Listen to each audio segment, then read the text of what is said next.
Достук жана таарыныч. Качандыр бир убакта алыскы деңиздердин биринин түбүндө тентек, таарынчаак балык жашачу эле. Аны таарынтуу өтө оңой эле. Анын эң жакын досу суу жылкысы бар эле. Алар ынак достордон болчу, бирок калбулдуксун эле.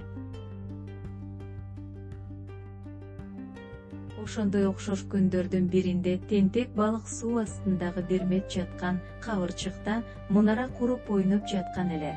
Аңгыча анын досу суу жылкысы келип ага кошулду. Балык досунун абайлашын суранды. Суу жылкысынын маанайы абдан жакшы эле. Ал досуна күн ичинде болгондордун баарын айтып бергиси келип, айтып да жатты.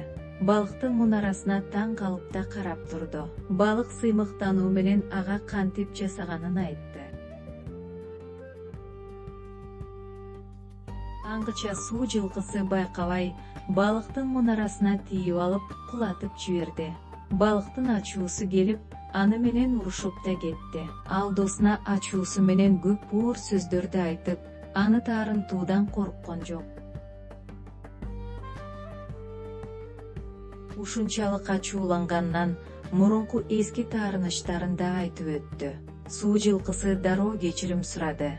Атайын эмес, байкабай жыгып алганын да айтты. Таарынчаак балык уга турган эмес.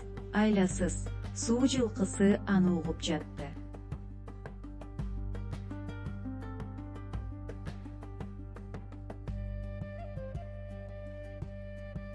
Балык бардык таарынычтарын айтып, үйүнө кетип калды. Суу жылкысы кечирим суроодон башка эч нерсе деп айта албай кала берди. Балык өз үйүндө да баарына суу жылкысын күнөөлөп жатты. Бирок абдан зеригип да кетти. Акыры ойлонуп жатып, акылдуу ташбакадан акыл суроону ээп көрдү.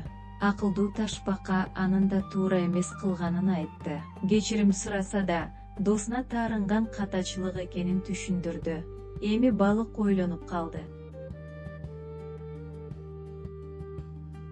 Балык эми баарын эстеди.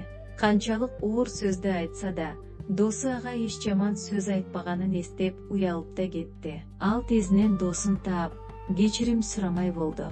Деңиз алдындагы жандыктардан досун сурап, издеп жөнөдү.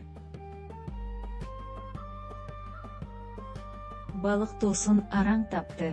Экөө тең сүйүнүп кетишти. Балык досунан чын дили менен кечирим сурап, ал жок жалгыз калуу ага абдан кызыксыз болгонун, урушуп кеткени аябай өкүнгөнүн айтып берди.